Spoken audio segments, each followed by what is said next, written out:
Hello everyone, आज हम एक और इम्पॉर्टेंट न्यूज़ को कवर करेंगे। तो ये न्यूज़ क्या है, वक्फ बोर्ड को लेकर जो अभी वक्फ संशोधन बिल जो अभी पारित हुआ है उसको लेकर एक बड़ी न्यूज़ सामने आ रही है कि अब जो हिंदू संगठन है उनके द्वारा भी याचिका दायर की गई है, उनके द्वारा भी केस किया गया है कि इसको वापस लिया जाए। ये जो अमेंडमेंट बिल आया ये बिल्कुल मुस्लिमों समुदाय के खिलाफ है।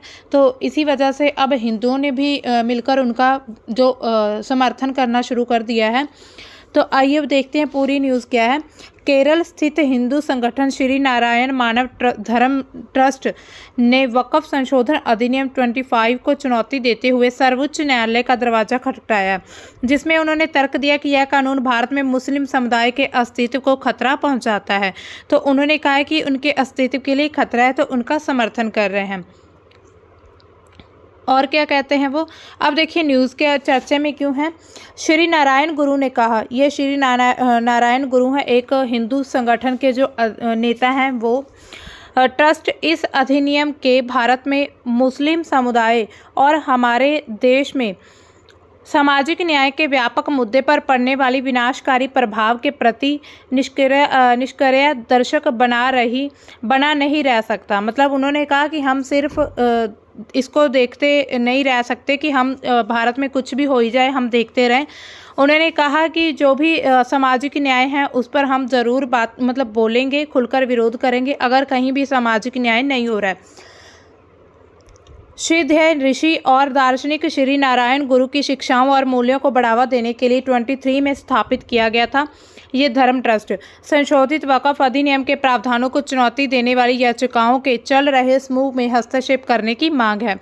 मतलब जो याचिकाएं अभी दायर की गई हैं तो उनमें जो हस्तक्षेप करने की एक मांग की जा रही है। श्री नारायण मानव धर्म ट्रस्ट क्या है, इसको हम देखते हैं। श्री नारायण मानव धर्म ट्रस्ट एक केरल आधारित संगठन है। मतलब केरल स्टेट में एक संगठन बनाया गया जिसके बारे में हाल के संदर्भ में कुछ विवादास्पद चर्चाएं भी सामने आई हैं, जैसे कि यह ट्रस्ट श्री नारायण गुरु की शिक्षाओं को बढ़ावा देने का दावा करता है, जिन्होंने क्या नारा दिया था कि एक जाति, एक धर्म और एक ईश्वर है। मतलब कि वन कास्ट, वन रिलीजन और वन गॉड। तो उन्होंने ये नारा दिया था और इनकी ऐसी शिक्षाओं को आगे बढ़ाने का काम करता है ये जो मानव ट्रस्ट है, श्री नारायण मानव धर्म ट्रस्ट। यह ट्रस्ट 23 में स्थापित हुआ था, इसको ऐसे माना जाता है। इसने वक्फ संशोधन अधिनियम 25 के खिलाफ सुप्रीम कोर्ट में हस्तक्षेप याचिका दायर की है। मतलब इन्होंने एक रिट दायर की है वहाँ पर, जिसे लेकर कुछ हिंदू समुदाय में असंतोष भी व्यक्त किया गया। मतलब कुछ हिंदू समुदाय कह रहे हैं कि अभी आप मुस्लिमों का साथ क्यों दे रहे हैं। तो इसी वजह से उन जो हिंदू समुदाय उनके बीच में भी आपसी क्या है वो असंतोष, जो नाराज़गी होती है वो जाहिर होने लगी है अभी। श्री नारायण मानव धर्म ट्रस्ट श्री नारायण धर्म परिपालना योगम से भिन्न है। मतलब एक ऐसी योजना भी है श्री नारायण धर्म पालना योगम, तो उससे भिन्न है ये धर्म ट्रस्ट। श्री नारायण धर्म परिपालना योगम 1930 में स्थापित हुआ था। ये एक सामाजिक संगठन है जो कि केरल में इजावा समुदाय के उत्थान, धार्मिक सुधार और शैक्षणिक आर्थिक विकास के लिए काम करता है। तो ये जो SNDP है इसकी फुल फॉर्म है श्री नारायण धर्म परिपालना योगम। तो इसको 1903 में स्थापित किया गया था। सामाजिक संगठन है ये भी एक, और ये अझावा जो समुदाय है उनके लिए ये काम करता है और श्री नारायण गुरु के आशीर्वाद से शुरू हुआ था।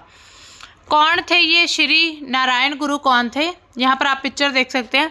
केरल टूरिज्म की वेबसाइट, मतलब केरल के अनुसार उन्होंने जो वेबसाइट पर अपलोड किया उसके अनुसार बताया जा रहा है कि श्री नारायण गुरु का जन्म 22 अगस्त 1856 को तिरुवनंतपुरम के पास जो चैमचंती गांव में एक छोटे से घर में हुआ था। उनके पिता का नाम मदन आसन था जो एक किसान थे। उनकी माता का नाम कुट्टी अम्मा था। अपनी शुरुआती शिक्षा के बाद 21 साल की उम्र में वे रमन पिल्लई आसन के शिष्य बन गए थे।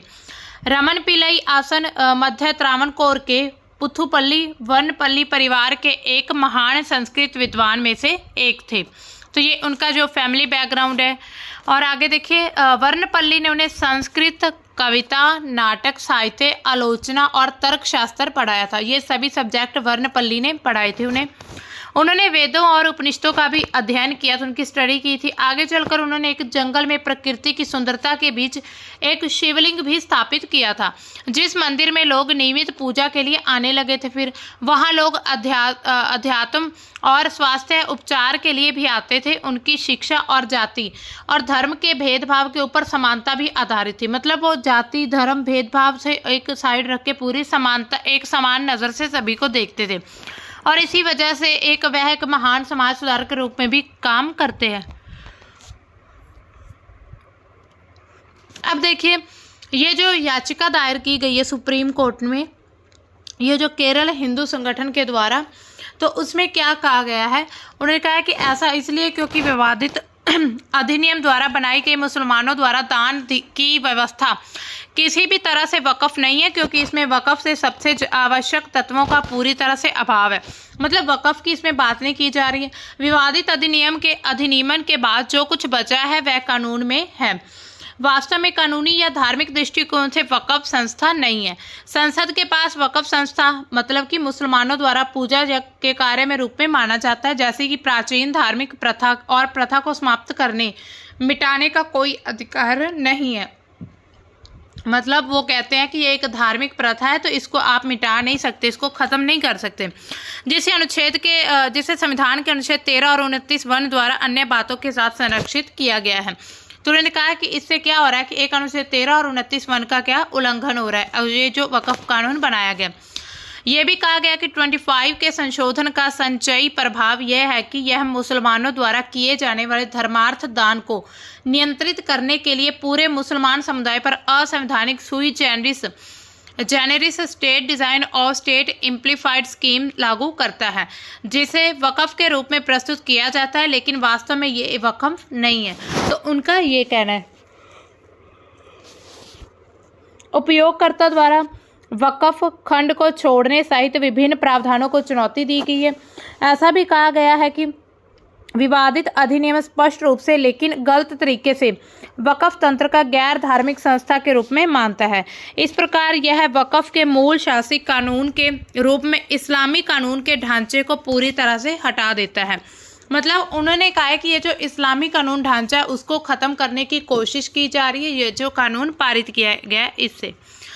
हस्तक्षेप आवेदन में और क्या कुछ कहा गया है? उन्होंने कहा कि आलोचना अधिनियम वक़्फ़ बोर्ड के सदस्यों की चुनने की विधि के रूप में चुनाव की जगह नियुक्ति करके वक़्फ़ को लोकतांत्रिक मानदंडों के अनुसार सख्ती से प्रशासित करने की धार्मिक आवश्यकता का घातक उल्लंघन करता है, जो कि वक़्फ़ पर ब्राह्मणवाद के गैर लोकतांत्रिक मानदंडों को भी लागू करता है। तो उनका मानना है कि ये जो वक़्फ़ बोर्ड बनाया जा रहा है, ये यहाँ पर क्या होता है कि सदस्यों को चुनने की एक विधि होती है, उसकी जगह नियुक्ति की जा रही है। जैसे कि इसमें अभी गैर मुस्लिमों को भी शामिल किया जा रहा है वक़्फ़ बोर्ड में।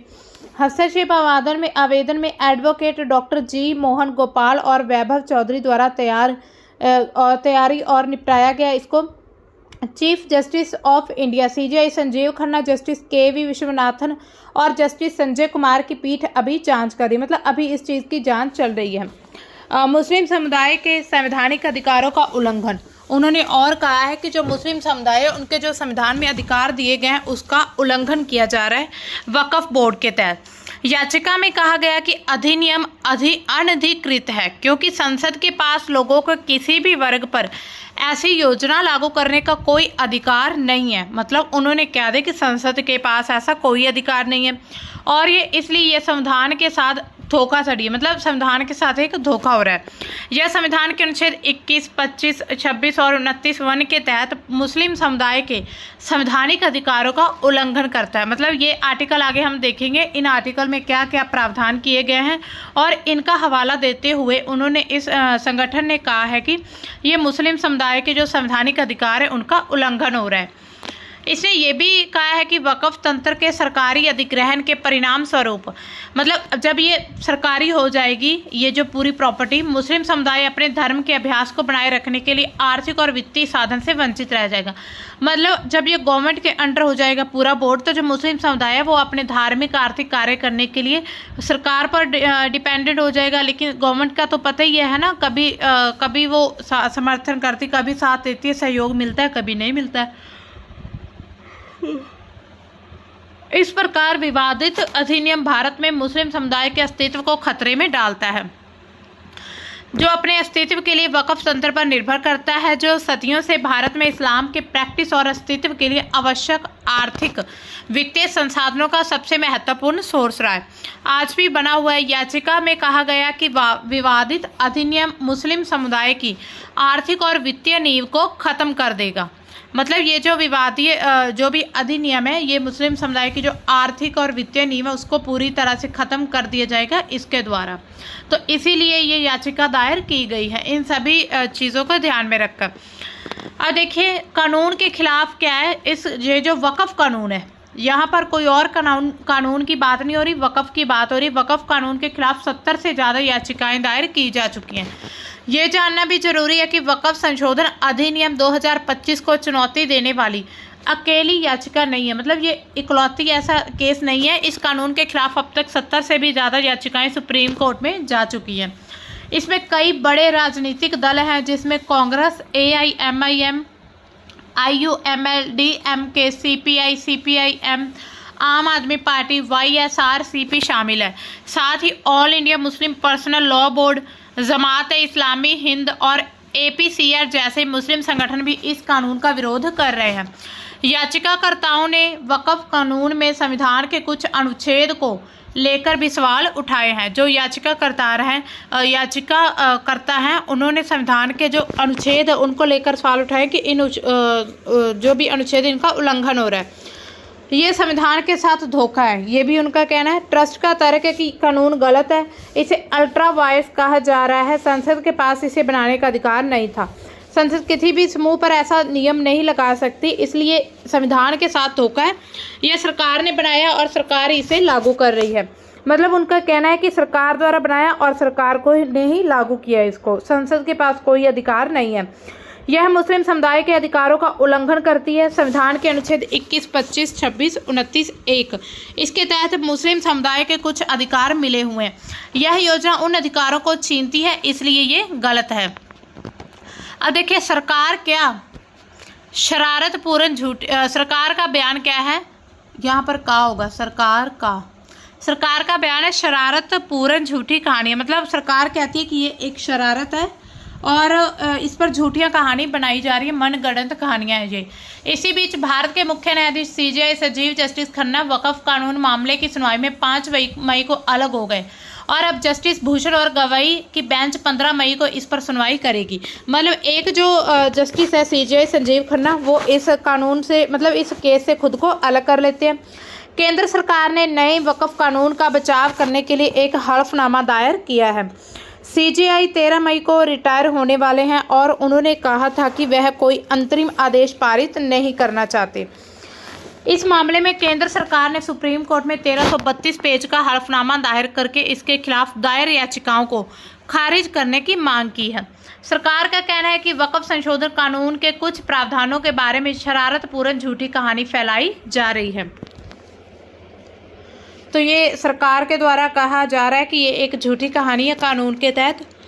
अब देखिए आर्टिकल 21 क्या है, इसमें क्या क्या प्रावधान है। आर्टिकल 21 भारतीय संविधान के एक मौलिक अधिकार, ये तो आपको पता ही होगा, ये फंडामेंटल राइट है जो प्रत्येक व्यक्ति को जीने और व्यक्तिगत स्वतंत्रता के अधिकार की गारंटी देता है। इसका अर्थ है कि किसी भी व्यक्ति को कानून द्वारा स्थापित प्रक्रिया के अलावा उसके जीवन या व्यक्तिगत स्वतंत्रता से वंचित नहीं किया जा सकता। तो ये आर्टिकल 21 का प्रावधान है। जीवन और व्यक्तिगत स्वतंत्रता का अधिकार मतलब व्यक्ति को जीने, मतलब नागरिक को जीवन जीने का अधिकार है और व्यक्तिगत स्वतंत्रता भी है। कानून द्वारा स्थापित प्रक्रिया क्या है, इसका मतलब है कि किसी भी व्यक्ति को जीने या अपनी स्वतंत्रता से वंचित करने के लिए कानूनी प्रक्रिया का पालन करना होगा, जैसे कि अदालत में आरोप तय करना, सुनवाई करना और सजा देना। तो ऐसे जो प्रक्रिया है उसके द्वारा व्यक्ति अपनी जीने या मरने की स्वतंत्रता को मतलब कि पेश कर सकता है। समानता, यह अधिकार हर एक नागरिक और गैर नागरिक दोनों के लिए समान है। व्यापक व्याख्या अगर हम इसकी करें तो अनुच्छेद 21 के तहत जीवन के अधिकार में केवल इसके शारीरिक ही नहीं है बल्कि इसमें मानवीय गरिमा के साथ जीवन जीने का अधिकार, स्वतंत्रता का अधिकार, एक और अधिकार भी शामिल है जैसे कि यात्रा का, आवास का अधिकार और पानी का। और अभी हाल ही में डिजिटल एक्सेस का अधिकार भी जोड़ा गया है इसमें। आर्टिकल में जो एक्ट है डिजिटल एक्सेस का उसको भी ऐड किया गया है। न्यायिक भूमिका क्या है? यदि कोई व्यक्ति अपने जीवन या स्वतंत्रता के अधिकार का उल्लंघन होने का दावा करता है तो वह सुप्रीम कोर्ट या हाई कोर्ट में याचिका दायर कर सकता है। मतलब ऐसा किसी व्यक्ति को लग रहा है कि मेरे जो फंडामेंटल राइट है उसका ये जो हनन हो रहा है, मतलब उसका उल्लंघन किया जा रहा है, तो इसी वजह से वो कोर्ट में रिट जारी कर सकता है। अब आर्टिकल 25 की बात करते हैं, ये भी एक बहुत इंपॉर्टेंट है और ये धर्म से रिलेटेड आर्टिकल है। सभी व्यक्ति को अंतकरण की स्वतंत्रता और धर्म को अबाध रूप से मानने, आचरण करने और प्रचार करने की स्वतंत्रता मिलती है। यह स्वतंत्रता सार्वजनिक व्यवस्था, सदाचार और स्वास्थ्य के अधीन है। इसके कुछ मुख्य बिंदु कौन से हैं कि अंतकरण की स्वतंत्रता मतलब अपनी अंतरात्मा के अनुसार कोई भी धर्म को मनाने या मानने का अधिकार है, इसको मानने या ना मानने का अधिकार। धर्म को मानने का अधिकार क्या है? व्यक्ति को सार्वजनिक रूप से या निजी रूप से अपनी धार्मिक आस्था और विश्वास को व्यक्त करने का अधिकार है। धर्म को आचरण करने का अधिकार है, ये आर्टिकल 25 में है। धर्म का प्रचार करने का अधिकार भी है, कोई भी व्यक्ति अपने धर्म का प्रचार कर सकता है। इसकी कुछ सीमाएं भी हैं जैसे लिमिटेशंस लगी होती हैं, तो अनुच्छेद 25 द्वारा प्रदान की गई स्वतंत्रता सार्वजनिक व्यवस्था, सदाचार और स्वास्थ्य के अधीन है। राज्य इन सीमाओं को स्थापित करने, लागू करने का अधिकार रखता है।